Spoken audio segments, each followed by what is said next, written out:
You're listening to a podcast by Way Collective, a contemplative community for love and liberation in Santa Barbara, California.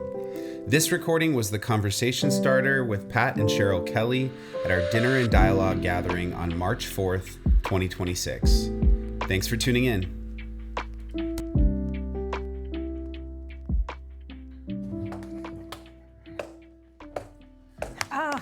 A bar, thank goodness. Dos café con leche, por favor. Buen Camino. Buen Camino, everybody. So, in 2015, Pat retired from his job with the city after 23 years of working as the city engineer. Oh my gosh. What to do? We knew we wanted to take a long trip, but we couldn't really afford to pay for regular travel for the amount of time we wanted to be away. We'd heard about this walk in Spain called the Camino de Santiago de Compostela. We started to do some research and found that the Camino Francés, the route we were interested in walking, is a 500-mile walk across the northern part of Spain. Could we do that? I don't know. Do we want to do that? Yeah. Yeah? Are we actually crazy? Yes. The more we found out, the more we felt drawn to taking the walk as a pilgrimage. We got the guidebook, we started doing some training, and in September, we set off for Spain to start what we were hoping would be 40 days of walking a physical and spiritual path. What is a pilgrimage? One way to think about it is as an outward physical journey that may lead to inner transformation or a spiritual experience. This is what we were hoping for. So, to understand the origin of the Camino de Santiago pilgrimage, imagine a Europe 1,000 years ago. Tradition said the Apostle James, brother of St. John the Evangelist, went to Spain after Pentecost. In the year 44, he went back to Jerusalem only to be executed by King Herod Agrippa. His friends sailed back to Galicia in northwest Spain to bury him, only to be forgotten for 800 years. This pilgrimage started in the year 814, after a forest hermit found an ancient tomb in a meadow believed to be that of James. The local clergy declared it a miracle. The local Christian king immediately commands a church be constructed. People started walking. The scallop shell has become the symbol of the Camino, because Galicia is abundant in shells, and so that became a thing that's part of many of the legends also. At that time, people believed when completing a pilgrimage, sins would be forgiven, or God may grant you or a loved one a favor. The Camino de Santiago became very popular and peaked in the 12th century. In spite of the long distances and the many conflicts over land, wealth, and religion, people continued to come from much of Europe. With time, the pilgrimage was forgotten due to the wars, the Reformation, and probably maybe just simple indifference, until just a few decades ago. Let's go. Let's go.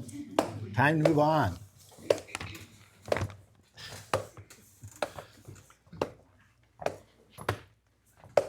You okay? Oh, God. I don't know.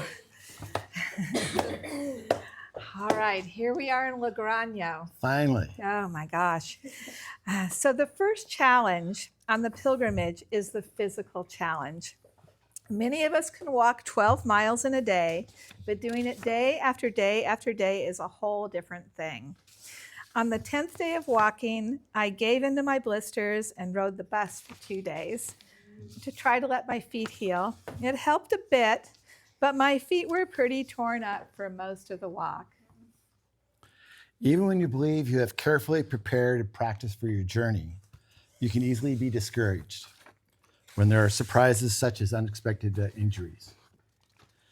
Just taking time to recover and making simple changes to your original expectations, you can become open to an opportunity to recover and continue.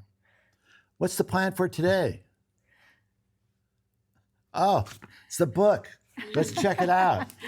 Oh my God. Okay, we have this many places to go. Well, that's a lot of miles. I don't know.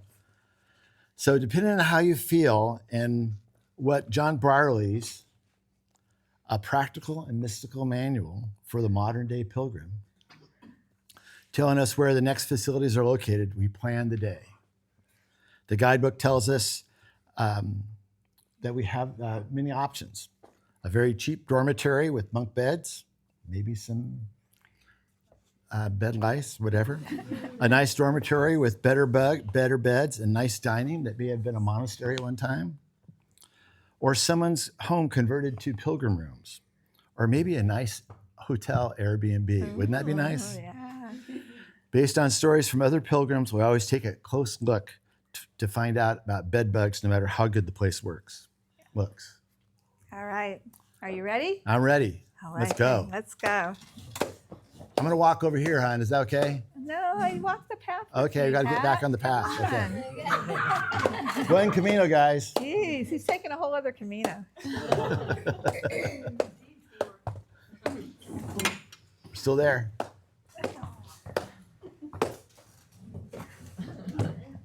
There. Okay. Hey, let's stop and get a beer. Not until we find a place to sleep tonight. Could you go turn the light on? Thanks. Oh, Is that in Albergue? Here we are in Albergue. Oh my gosh, though, Pat, €8. €8 a night Oh, wow. for each of us. I don't know. Do you think we can afford that? I think so. Let's Okay. splurge, hon. Okay. All right. Go. Yeah. We've gone pretty much as far as we can go in a day. We have to hurry to find a place to sleep before more pilgrims arrive. Sometimes we find that home that's been converted very nice. We may have the matrimonial room for couples. It's $20 versus $8 each. I think that's a pretty good deal. Uh-oh. The double bed was very comfortable for the 5-foot-tall grandmother. Not so much for me. However, the grandson is very generous.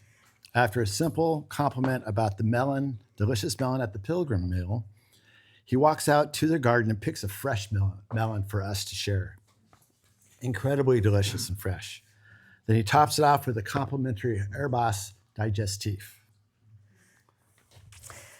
So leaving Castro Harris, we start walking a part of the Camino called the Meseta. The Meseta is a 250-kilometer stretch from Burgos to Astorga. It's open and dry without much shade. Many people find the Meseta boring, and some people even skip it. We found this part of the pilgrimage to be challenging for sure, but also one of the truest parts of the pilgrimage. A time for patience and repetition, a time where you really cannot avoid reflection and contemplation. Off we go. Off we go again. What are we going to find now? I hate these things. Do you want them? There you go. Come on, babe, you lead. All right. All right. So here we are at the Pilgrim Mass.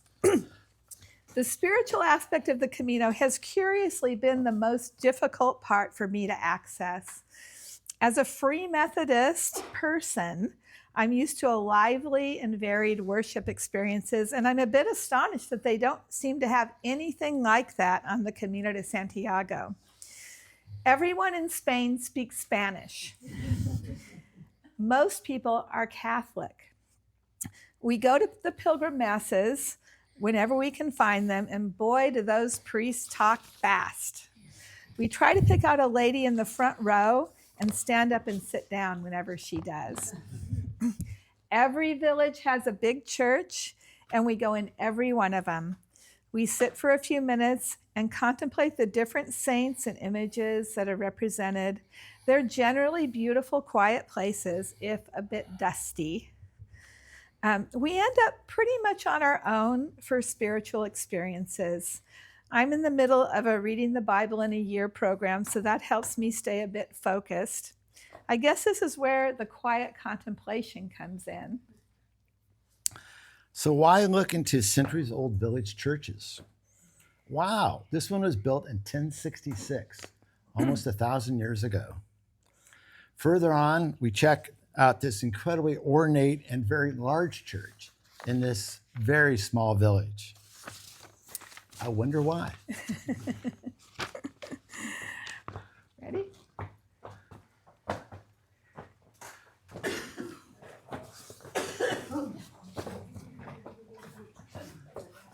So we've arrived at the Cruz de Ferro. One of the old Camino traditions is to bring a rock from home and drop it off at the foot of the cross. Oh, dropped off. Thank God. Symbolizing the letting go of a burden that you brought from home. There's quite a high pile there. Why do you do this? Why follow any journey? For me, it was simple. Wait and see how I feel. I felt the simple effort of walking and thinking was the loosening of any burden I felt after I completed 42 years of a career. It felt to me the act of taking the time to walk day after day was comforting. Ready? You ready? Here we Let's go. Oh, Okay. look at that. There's a flecha. We know which way to Oh, go. yeah. Oh, hold on. Let's stop. Let me get the book. Oh, Oh, yeah, that's right. Yeah. Let's go this way. yes. So the way you find your way is you look for these yellow smudges, basically, and that's called a flecha.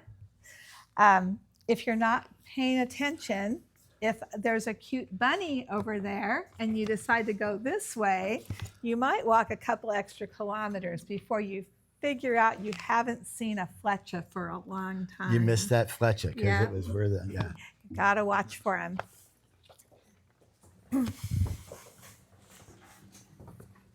So, like everything else, the way that this 1,000-year-old traditional unchangeable pilgrimage walk is experienced varies from person to person to person. Like we've said, every pilgrim makes this pilgrimage for their own reasons and finds the way in their own way. Some things have changed in the past 10 years, and one of those is the number of people who walk the way. In 2015, when we walked, there were 260,000 pilgrims that year. Most of them were Spanish. In 2025, 500,000 people walked the way, and many more from all over different parts of the world. Another major change is the way technology can become a part of the experience, for better or for worse. There are many apps available to pilgrims to help you, advise you, plan your trip, and in my opinion, otherwise interfere with the spiritual experience. They have their place for sure and can get you out of a bind if you need them, but personally, I would use them sparingly. You can, if you want, book all of your lodgings ahead of time. To be fair, this has become more necessary since the pandemic. You can listen to podcasts or your Spotify playlist all along the way. If you're not careful, you can end up looking at your phone just as much on the way as you do at home. You can go for just a week or two. You just have to walk the last 100 kilometers to get the certificate at the end that's called the Compostela. But getting away from everyday distractions is one of the most beautiful and meaningful parts of the pilgrimage. And we would advise you to take all the time to trust your needs will be met, to listen to the birds, to listen to your own inner voice, to live the moment. So again, with the idea of looking backwards a little bit, in the Middle Ages, it was mostly across northern Spain from the pyramids in southern France. The Pyrenees. Pyrenees. In southern France. Starting in Paris was very popular then. Now there are many routes from southern Spain and from Portugal now. However, even today, almost 50% follow what is called the French Road, or Camino Frances. We met one person who walked out their front door one day, decided, well, in Amsterdam, it didn't stop until they reached Santiago. They thought they were just going for a day hike and just kept on going. That's not true, but okay. Oh, she did. The Yeah. day hike. Okay, Yeah. go ahead. That's what I remember. I missed that one. With all our spare time, we started to categorize who was walking. Many people fit the characters you saw in the 2010 movie with Martin Sheen called The Way. We also met many younger people who were walking because they just simply wanted to find some way to change maybe their careers that they had went to college to study and decided it's just not as satisfying as they had hoped, or to do some epic transition between school years. Some finished, some didn't have the 4 to 6 weeks or a year or at the time to complete the Camino. Like the pilgrimages of old, we even met some people who were doing the Camino like for someone else or living or past loved one. One more thing, in the olden days, people would make the pilgrimage, but then they'd have to walk back. Yeah. We took an airplane. Indeed. You ready? Yeah, ready to go. Let's go. What does the book say? Well, what does the book say? Goes to Ocebrero. Okay. All right. We're in Ocebrero, which is a beautiful stone town in Galicia. They're starting to call that Green Spain. And here we kind of stopped to, or that I think it's your turn. Yeah. Okay. There are a few emotional moments for me along the Camino, like arriving in this ancient stone village. Ocebrero is at the top of a long, exhaustive uphill hike. We find a bodega and have some delicious local cheese and honey and a beer. Maybe that's the emotion, I'm not sure. At the pilgrim mass in a 1,000-year-old church, I'm asked to read from Jonah in the Old Testament. Jonah had his own pilgrimage of sorts. After 500 miles and almost 6 weeks, I felt very different in many ways. It's not just completing a big adventure, it's also having the opportunity to have long moments of silence, making slow progress. It was, for me, a very new experience. I also found that there is a very high probability of not needing as much stuff as I have or thought I need. Upon returning home, we started a process of cleaning out the garage. For me, I even found and gave away some shirts I'd kept since high school. True story. Might be. Yeah. We both have highlights.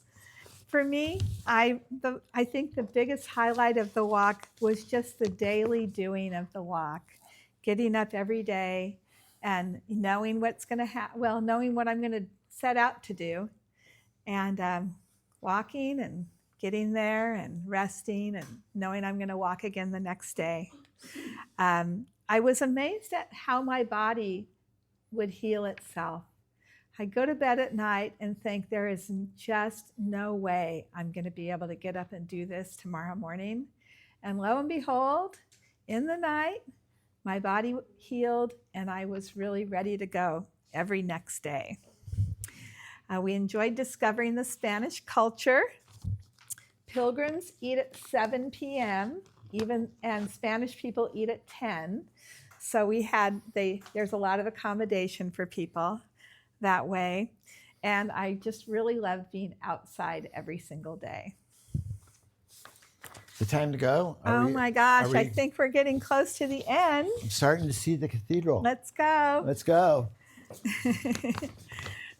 Oh my gosh, look, here there we it are. is. That's it. I can't believe it.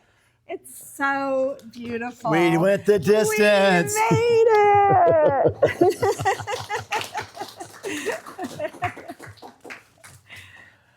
We went the distance. We did do. Arriving in front of the cathedral, we see many other pilgrims. Some we recognize from our travel. Some really interesting and fun stories. There was a real feeling of just letting go.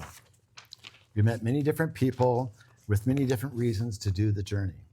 It seemed like for us, it was a desire to give yourself the time for some introspection to see if we can be different, to have more joy in what we do.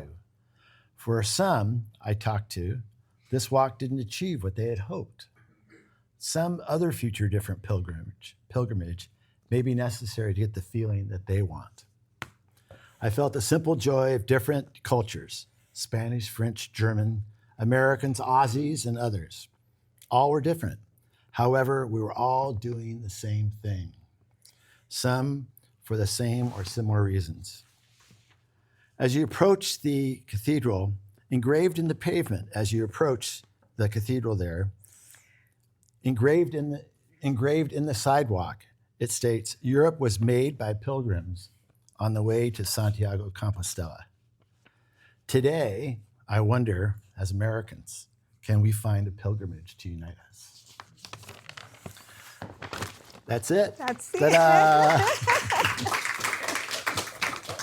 Hope you don't mind. We tried to reenact it as best we could, but we're not actors. Y'all want to read the questions? Sure. I'll Sure. read the questions. What are they? They'll be on the screen. Okay, We'll have to get up there to read here them. we go. Yeah. Okay, so do you guys have the questions? Are they in the app? They're in the app.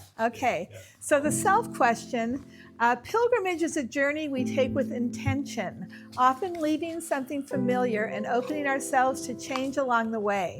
Where do you sense life inviting you on a pilgrimage right now? Oh, thank you, Tim.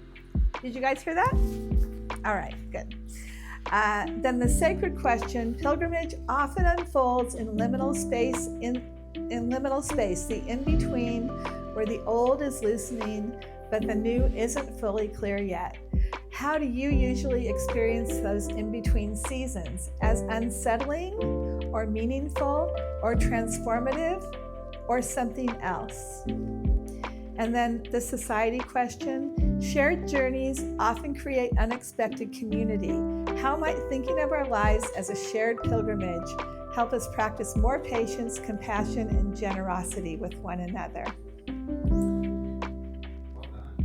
Thank you.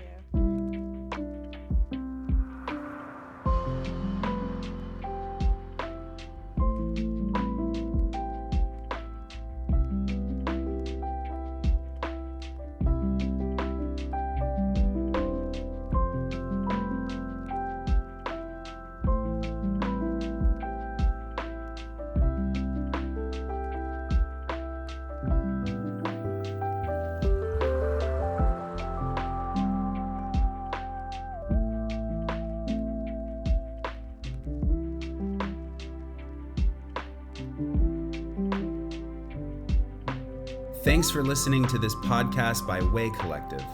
To keep up with our community, you can subscribe to this podcast, go to www.waycollective.org, or follow us on Instagram at @waycollective. Peace and every good, y'all.